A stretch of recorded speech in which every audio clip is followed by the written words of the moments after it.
I think you're doing much better. So it's great to have you, man. Okay? We'll see you in a little while. We'll go up and say a couple of words. Unless you don't want me to speak, I won't speak. Sean, maybe I can get out of speaking. That would be even better, right? Come on over. Come on over. Hello, everybody.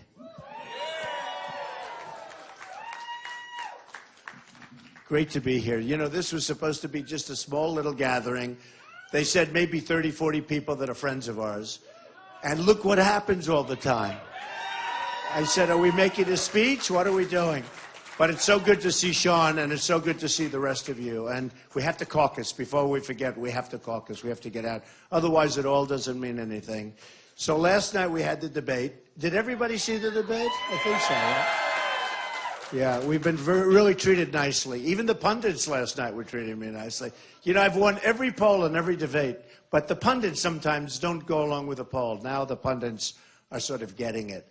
And they're getting it because we have such incredible receptivity. If you look at what's going on with the people, I call it a movement. It's a movement. Like even this, it was supposed to be 25 to 40 people. And look, I don't even know who the hell that some of these people are. I'm trying to figure it out.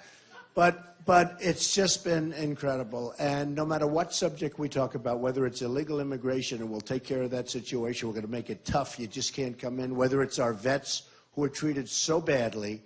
Frankly, the illegal immigrants are treated in many cases better than our veterans. It's true. You go to some places like California with the driver's licenses under this, under that, our vets don't get treated as well. And we're going to change so many things, so many things. We're going to make our country great again. And I actually start saying over the last couple of weeks, we're going to make our country greater, potentially greater than ever before. We have such potential. We have such incredible potential. And so last night we'll talk, and I may take a few questions. Should we do a few questions today? So think. Can I do that? I think I can do that, right? We'll just shout them out. But last night was very interesting. We went up, and you never know what's going to happen. You know, it's a lot of people, a lot of live television stuff.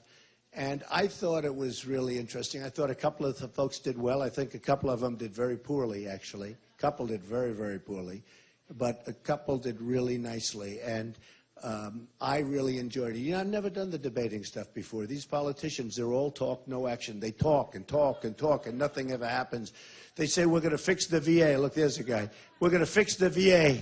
And they've talked, for years I've been hearing, we're going to fix the VA. Nothing ever happens. It's a disaster. In fact, it came out 2 weeks ago. It's worse than ever before because that's a politician. Wait till you see what I do. Remember the Woolman rink in Central Park? You know, they couldn't, went years and years, they couldn't do it. I knocked it up in 4 months, and to this day, that must have been 30 years ago, and nothing changes. And that's what I do. And we fix things. We make things better. We make things better. And our country has to be made better. I mean, our country is, we're losing on trade. We're losing with the military. I mean, we can't beat ISIS. Can you imagine General Douglas MacArthur or General George Patton saying, oh, we're having a hard time with ISIS? They'd wipe that thing clean in 2 days. And I watched one of the generals on television. You know, we have all these generals, they go on television. My generals aren't going to be on television.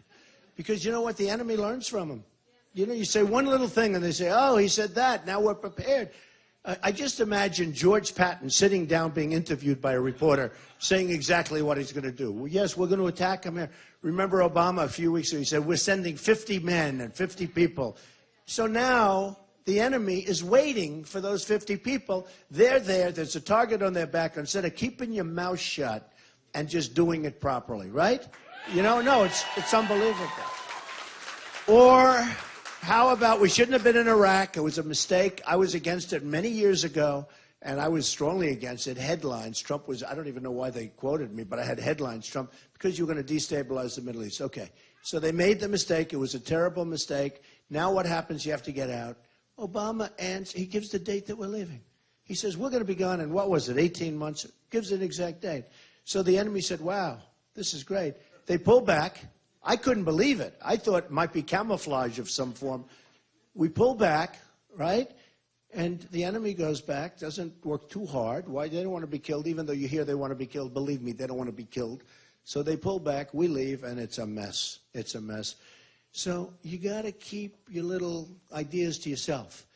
And we will do something so special with the military. When CNN did a recent poll, and it was a big one, not only forget about the fact that I'm winning every poll. We're winning now every single poll, and we're winning in Iowa. We're winning in Iowa. And I really want to win Iowa. You know, people say, oh, well, just say you want to do well in Iowa. Just say you want to do well. That way, at the end, if you come in second or third or fourth, you know, you can say, I said, I want to win Iowa. I've really we have a great relationship with the evangelicals, like fantastic, and with the Tea Party and with everybody in Iowa. And I really want to win it. I mean, to me, this is going to be fun. I'm going to be here a lot. I'm going to be here so much in the next 2 weeks. You're going to be sick of me. You're going to say, oh, I can't stand him. I don't want to see him anymore. Look at those beautiful hats. I don't make America great again. They make America great again hats. Hottest thing. There's a man, and that's a real one. That's one made in the USA. I know the difference. Those aren't made in the USA. They're not mine. They have the right slogan. You know the problem? These hats have become so hot. That's why I immediately love this guy.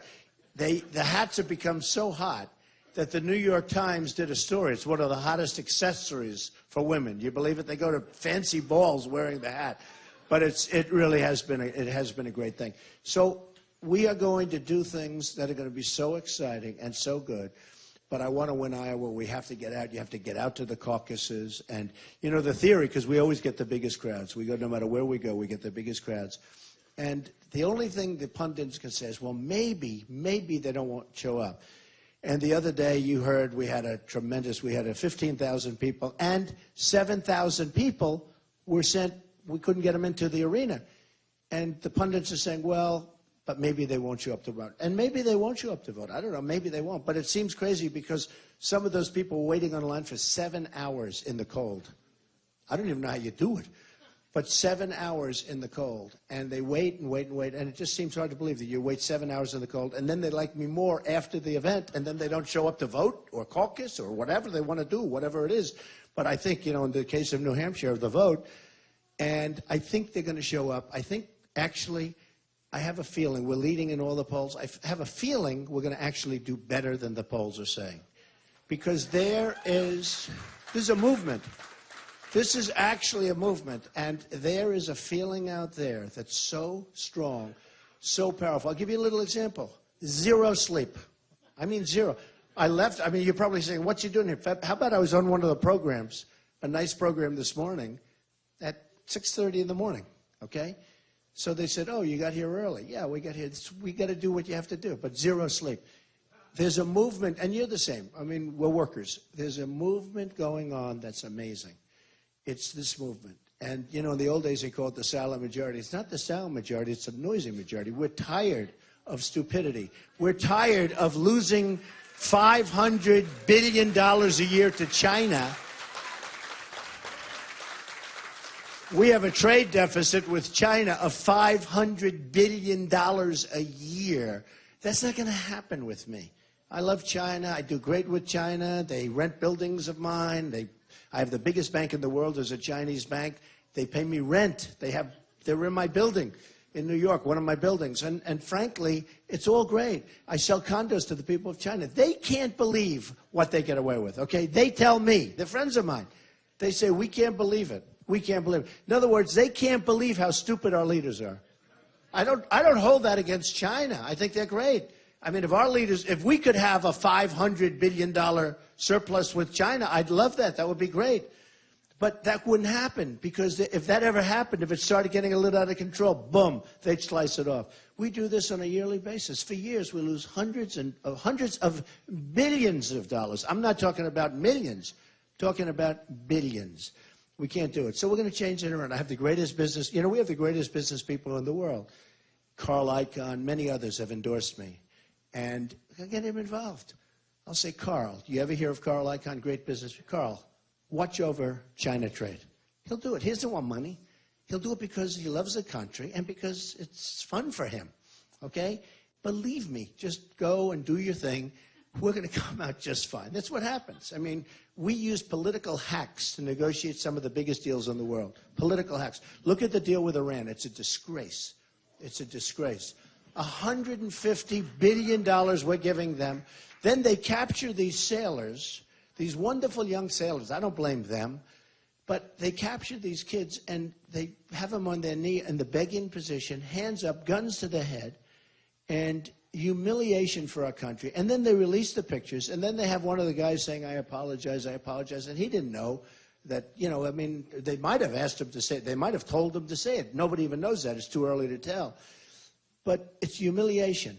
The only reason they even let them back was because they're not stupid people. They're very smart people, and they're great negotiators. And in 2 days, they get a check for $150 billion.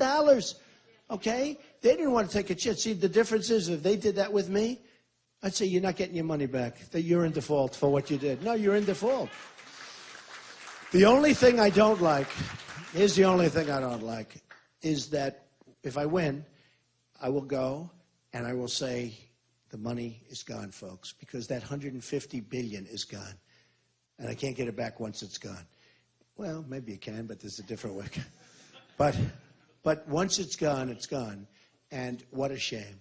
What a shame. I actually said to people, based on what they did with the humiliation, because I call that, does everyone agree? You know, some people said, well, they let them out. I thought that was humiliating for the United States, to have these people on their knees with their hands up and guns at their head. And then we have Kerry saying, wasn't it wonderful that they let him go? I think it was disgraceful. Remember this, if we weren't giving them a check in 2-3 days for $150 billion, they would have never let him go. They would have kept him. And just don't forget this also. They have 4 hostages, okay? And we have right now we have a minister, a pastor, we have a writer from the Washington Post. We have a lot of people right now that, you know, and nobody even mentions them. We're now talking about the sailors. They gave them back. I thought it was horrible. I thought the whole scene was horrible. And I think that the pictures released by Iran, I thought it was horrible. It was a slap in the face. And then our people don't even know it was bad. But they have 4 other people that should have come back as part of that deal, as bad as that deal was. But they should have said, hey, before we give you anything, you have to let our prisoners back. And if they said, no, you take a walk, and they'll call back in 2 minutes, and they're going to come back and they'll give you the prisoner. We never asked. We didn't ask because they said they didn't want to complicate the deal. This is the kind of people we have. So we're not going to do that. We don't want to be the stupid people anymore. We're not going to be the stupid people anymore. Because right now we're the stupid people. We have the dumbest people leading our nation. They're leading us. They are leading us into the worst positions. And you just look at what's happening. So our military is weak. I'm in the real estate business. All the time I get listings for, you know, for bases, army bases, I say, how many do we have? They're closing up bases all over the place. We have to have a really strong military. And I'm going to make our military so strong and so powerful and so big in the sense of big, but positive big, that nobody's going to mess with us again. Nobody is going to mess with us. And you know, in a lot of ways, it's the cheapest thing we can do. Because right now, nobody has any faith in us. They don't have any, our allies don't, you know, our allies, first of all, we don't have too many allies.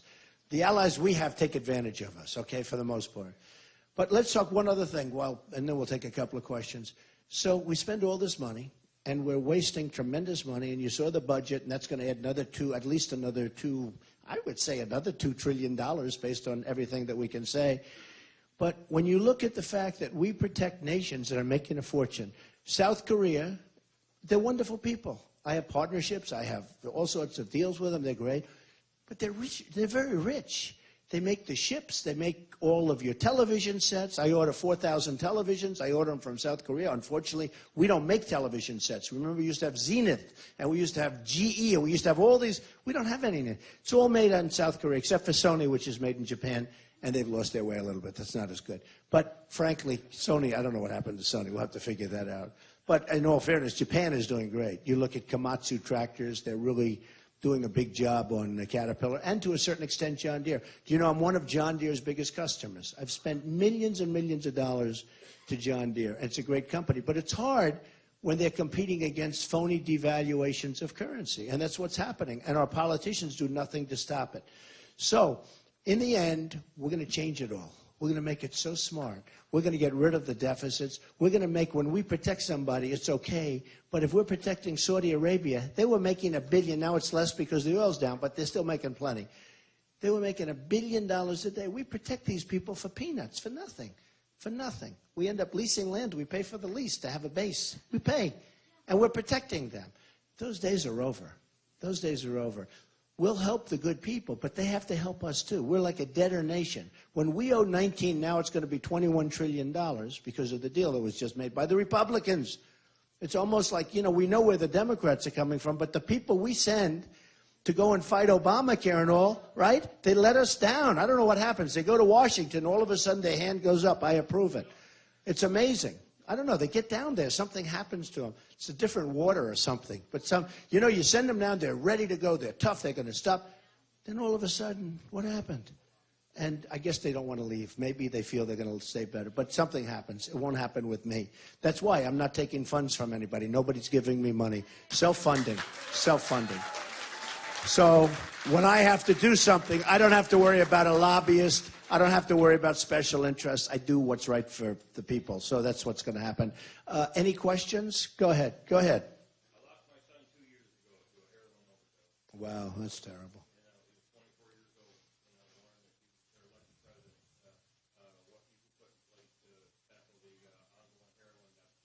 You're from Iowa? I'm from Owego, New York. Okay. Well, you know, they have a tremendous problem in New Hampshire with the heroin. Unbelievable. It's always the first question I get. And they have a problem all over. And it comes through the border. We're going to build a wall, number one. We're going to build a wall. It's going to be a real wall because that stuff is pouring across. And we're going to have a real wall. People are going to come into the country, but they're going to come in legally, and we're going to stop that drug traffic. Because the heroin is really tough, because they say once you get hooked, it's really tough. In all fairness to your son, it's a tough thing. Some very, very strong people have not been able to get off it. So we have to work with people to get off it. And the biggest thing we can do in honor of your son, actually, and the people that did have problems, big problems, we have to be able to stop it, because once you just relax, okay? Yeah. It's a tough deal. Come on. That's a tough deal. What we have to do is we have to make sure that they don't get hooked, because it's a tough thing. And I know what you went through. And he's a great father. I can see it. And your son is proud of you. Your son is proud of you. It's tough stuff. It's tough stuff. And it could be stopped. And the best way, you know, the best way to stop it is up front before it happens. Because once they start taking it, they say it's brutal. Yes, sir. Well, it's something that a lot of people want, and we're going to probably look at that. But a lot of people want that. We're going to look at a lot of things. We're going to run things right. Yeah, we're going to look at a lot of things. You're right. A lot of people are talking about that. Yes, sir.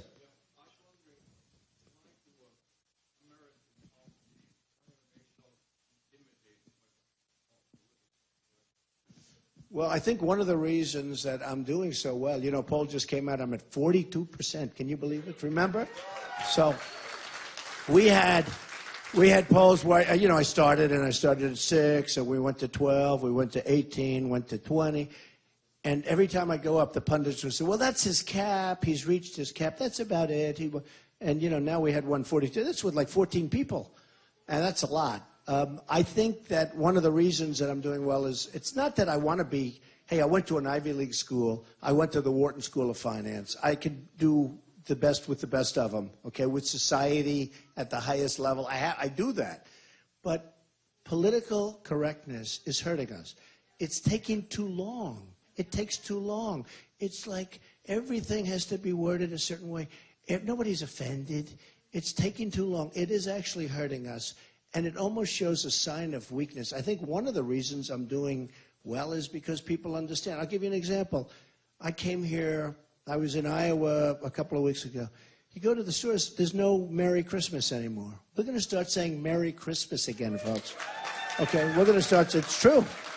We're going to start saying Merry Christmas again. And it's ridiculous. You go out to the stores in New York City, you go to the store, you don't even have a sign up. Everything's red, they paint the red, they put everything, but they don't have a sign. It's going to be Christmas time again. Go ahead. Mr. Trump, how do you work with a divided Congress when you're elected? How do you plan to work? Well, I've always gotten along with politicians. I've always worked with politicians. I built my, you know, I got along with Democrats and liberals and Republicans and conservatives. And, you know, somebody said he's a world-class businessman in one of the articles. It was very nice. And I said to myself, I am. I built a great company. And, in fact, when they went and saw it, it was much bigger and better. It's a tremendous company. And that's why I want to put that, I'm not saying that as a bragging thing, I want to put that to work with this country so that we make great deals, so that we do it properly, etc. I'll have my kids run it with executives, and that's it. I won't even care about my company anymore. This is so important. This is so inspiring. Getting a chance to do this and turn our country around, because our country's going so bad. It's so bad. You know, I was talking about South Korea. So we have 28,000 soldiers on the line. What? We get nothing. We get peanuts. And you have the maniac on the other side. We're protecting Japan. We're protecting Germany. We're protecting all these countries. The hell do we get out of it? Okay? And these are behemoths. These aren't like poor countries, you know, where you want to help people and you want to stop whatever. These are rich countries. And what we do, and we get nothing. You know, we get very little. Let me put it that way. So all of that will change. And you know what? They'll have more respect for us than they did before. Yes? Yeah.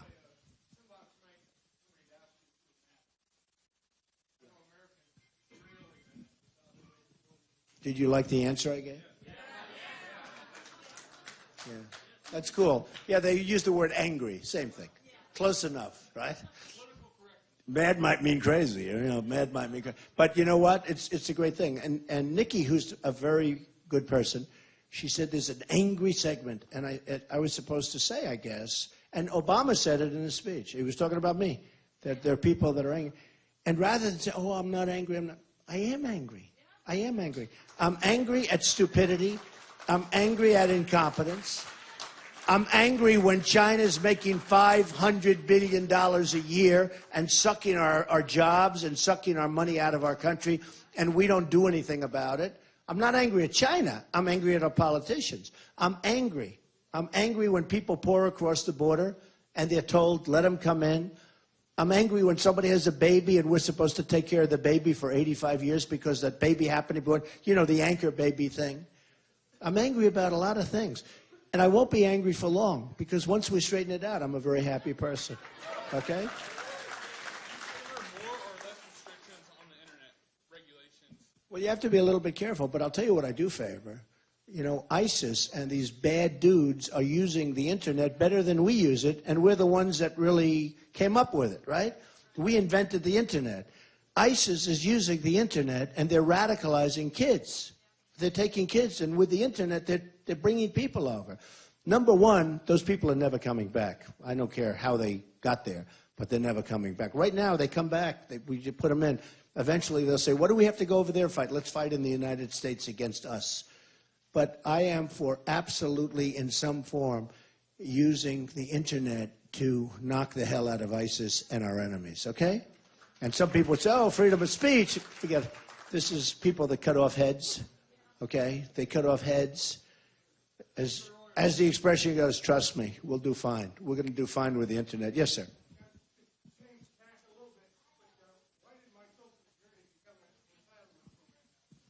Well, it's true, and Social Security is really being hit by some people where they want to cut it. And you've been paying in there for a long time, right?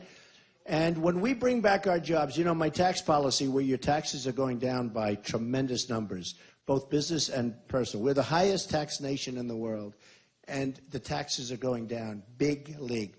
And we're going to create an economy that's going to be vibrant again, and we're going to save our Social Security, and we're not going to do the cuts. I think I'm the only one that's talking about not cutting, and Mike Huckabee is also talking about it. But you know, most of them are saying we're going to raise the age, we're going to do this, we're going to do a lot of cutting. Now, there's tremendous waste, fraud, and abuse. That we can take care of, right?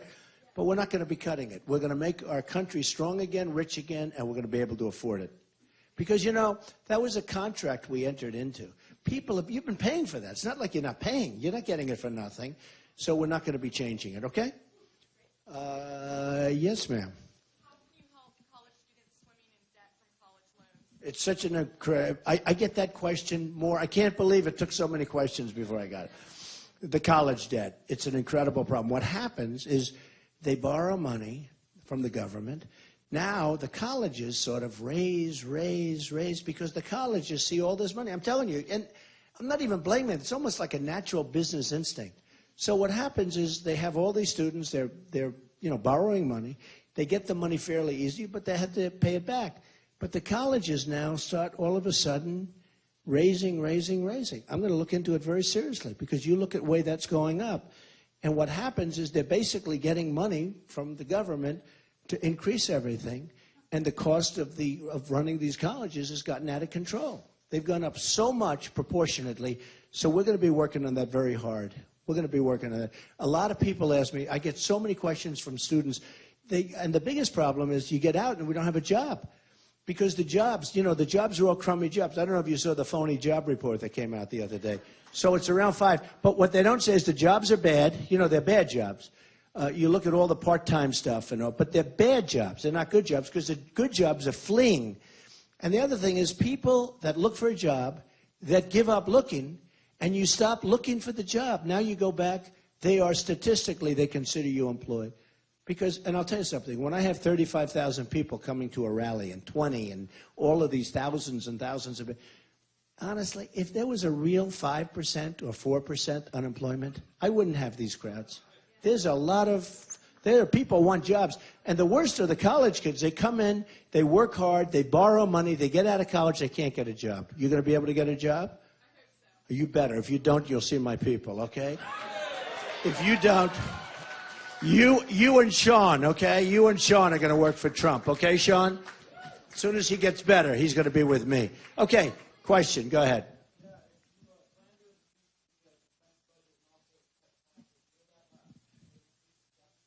Okay, so there are things we can do. Number one, Department of Education. We're getting rid of Common Core.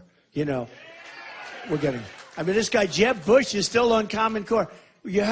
How does anybody want Common Core? I've seen it locally. We want local education, the parents, the people. You'll control it. Less expensive, much better. The bureaucrats in Washington gone. We'll be able to cut EPA. So bad what's happening there. They're making the farmers. I have friends that are farmers, and these farmers in Iowa, in different places, but in Iowa, they're complaining. They can't take care of their land anymore. Everything they do is a big deal. Used to be you'd farm. Today it's like you got to read, you got to certify, you got to do all this stuff. They're telling me things that's like a horror story. We're going to go back 15 years. We're going to go back so many years. So what happened is so incredible. So we'll take care of things, and we have a lot of cutting to do. There's tremendous cutting to do. When you have budgets and you're dealing in trillions, and if you put the right people in charge of these massive agencies, and you say cut 5%, these people are talking about balancing budgets in 35 years from now. We can do it, believe me, much quicker. We can do it. We can do it quickly. But there's a lot of waste, fraud, and abuse. Yes, sir. Go ahead. I think everybody's here because we feel like we need a hammer. You are the hammer. Number one, why do we send any money to other countries when we're broke? Number two, are you going to go after the people who are politicians who are criminals like Obama and Hillary breaking the law every day? Well, Hillary's going to have a problem. And don't forget, if a new administration goes in, that's a very easy question. But Hillary does have, for the first time, she's under such, look, what she did is so wrong. What she did is so bad. I don't see how she makes it. You look at Petraeus, you look at other people, they did a tiny fraction of what she did, and they've been destroyed. So I don't know how she makes it. I don't know. I would love to run against her. I just don't know how she makes it into the starting gate with all that's going on. Now, with that being said, the Democrats are protecting her, or she wouldn't be as far as she is right now. But we'll see what happens, but the answer is absolutely. Yes, go ahead, sir. How are you going to do when Congress gives you a 2,000-page budget and we're overspending by $800 billion? But that's what I do. I know. That's what I do. You get them in a room and you say, do it. Obama doesn't get anybody in a room. He tried, I think, for a little while and it failed. And I won't go into it, okay? But he doesn't get it done. So he signs executive orders, and then everybody sues, and you're not supposed to be doing that. And so we'll get it done. It's called get them in a room, right? Cajole. Let's go, folks. We got to cut, right? Okay. Yes, ma'am. Go ahead.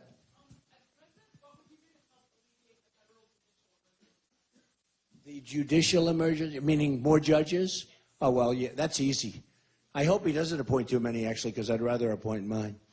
We got some judges that are, and one of them that was appointed by Bush, as you know, Justice Roberts, approved Obamacare twice. We could have had Obamacare knocked out twice, and by every standard, what he did was wrong. And one of the other judges practically won't even speak to him again. It's very interesting. What he did was wrong. And we have Obamacare. So I'd almost rather have not too many judges appointed. Let's wait. We can wait for another year. Let's appoint some really good judges. Yes, sir, in the back.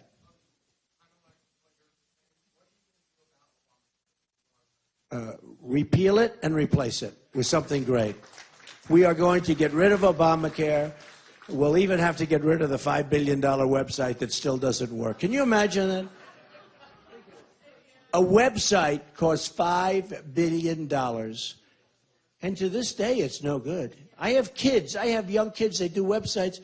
It's like they do it. I'm not saying websites like that, but they're big, complicated websites. They do it for peanuts. They do it. They sit. Bing, bing, bing, sir, we've just created another website. I got them all over the place. I got websites, they're pouring out of my ears. They cost nothing. $5 billion for a website that doesn't work. Okay. Yeah, mental health is a big thing because we're going to save the Second Amendment. The Second Amendment cannot be touched. And frankly, mental health is such a big thing because it is a mental health thing. Go ahead.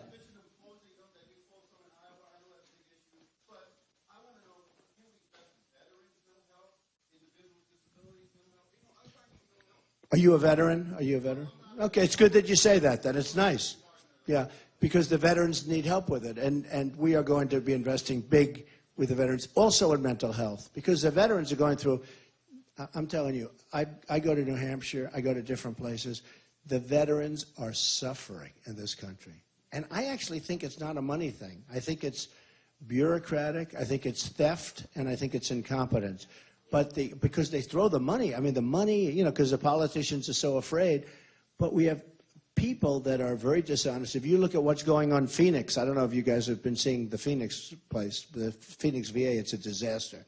But there's a lot of corruption and there's a lot of incompetence, and we're going to take care of that with great management. I mean, we need great managers, and we're going to take care of it. One of the things we're doing with the veterans, you know, they have to wait a long period of time. Some of them wait for 6, 7 days in a waiting room to see a doctor. If they do, we're going to work a system where they go and can go to the local hospital, they can go to the local doctors, they'll get taken care of. It's going to be much cheaper. You know how many people die? You know how many veterans are dying, waiting to go in and see for a simple procedure or maybe even a pill, and they end up dying because they can't get to see a doctor? So we're going to let them go and see a doctor at a private hospital or public hospital that's in the area who, by the way, aren't doing very well. They're not even doing well. And we're going to work a system for those people because the VA is not working. And we don't want people dying because they can't get to see. There was one case where they waited 6 days after they got there. The doctor said, we can't see you because we're going on vacation now. Think of it. Can you imagine yourselves, and most of you are not in that position, waiting in a reception room for 4, 5, 6 days to see a doctor for something, maybe to get a prescription or get a pill or have a simple procedure. And people are dying there, and they're veterans, and we can't do that. So, I mean, the veterans groups have been so great to me. The endorsements and everything else have been great, but I'm going to be great to them. Okay, maybe we'll do 2 more. Yes, ma'am, go ahead.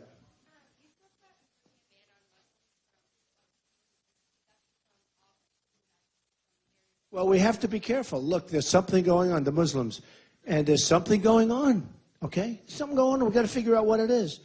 And I propose that, yes, and on a temporary basis. But when you have the killings in California, you have all this stuff. You have planes flying into the World Trade Center. You have the killings in Paris where they walk in and they just shoot all these innocent people who, by the way, Paris has the toughest gun laws probably in the world. You can't have a gun unless you're a crook, in which case, or a criminal, you can have a gun. You just walk in with a gun. But when you have the toughest gun laws, and you have these people walk into these different places and just kill 130 people with more to follow because there's some that are so badly hurt. But we had a smaller version of that in California, 14 people. So the gun laws have to be taken care of in terms of we have to protect the Second Amendment. Think of this. If we had in Paris, let's say, or in California, or on the military base, where we have a gun-free zone and a military base, and we have these 5 guys that are great soldiers, and a guy walks in and kills them. Because when you see gun-free zone, that means that's like candy to a maniac, you know, to these whack jobs, right? And we have to call them that because that's what they are. We can't call them the leaders and the this, you know, the way the press, these guys build them up so big, but they're like bad. the mastermind, right? In Paris, they call it the mastermind. What's the mastermind? He's a guy, I call him the guy with the dirty hat. So what we're going to do is we're going to be smart. We're going to be vigilant. We have to watch. We have to see what's happening. So important. We have to see what's happening. And there's something going on. In California, they had pipe bombs. They had all sorts of stuff all over the apartment. People knew it. Nobody reported them. In other words, that was a disaster waiting to happen. People knew it was waiting to happen. Why didn't they call the local police? So there's something going on. We got to get to the bottom of it. And as far as Syria is concerned, they're not coming in because we have no idea. We have no idea where these people came from, who they are. You look at the migration, and I have a bigger heart than anybody, but you look at this migration, and you don't see, you don't see a lot of women. You don't see a lot of children. You see young, strong people. You say, what's going on? That's the strangest looking migration. It looks like an army is marching. And this could be the all-time great Trojan horse. It's probably not, but we can't take a chance. The people are totally undocumented.